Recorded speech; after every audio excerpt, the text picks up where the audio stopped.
আমরা আজকে পৌঁছে গেছি জাকারিয়া স্ট্রিটে, কারণ এখন চলছে রমজান মাস। আর রমজান মাস মানে কলকাতাবাসীর কাছে অন্যতম জায়গা একটা, যেটা হলো জাকারিয়া স্ট্রিট।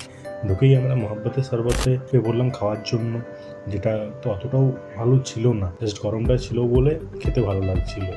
তারপর আবার ভিড়ের ধাক্কা খেয়ে আমরা ধীরে ধীরে এগোচ্ছি, কি খাওয়া যায় ভাবতে ভাবতে তো পৌঁছলাম হালিম খেতে। মাটন হালিম আমরা নিলাম, উনি বেরেস্তা টেরেস্তা লেবু আর একটু ঘি দিয়ে গার্নিশ করলেন। এরপরে আমরা খেলাম, ভালো ছিল, গরমের মধ্যে ভালোই লাগছিল। মাটনের বড় বড় পিস ছিল দুটো, তার মধ্যে এরকম একটা চর্বির পিস ছিল। তারপরে ভাজি চলছিল, কিন্তু ভিড় থাকার জন্য আমরা বেশি ট্রাই করতে পারিনি।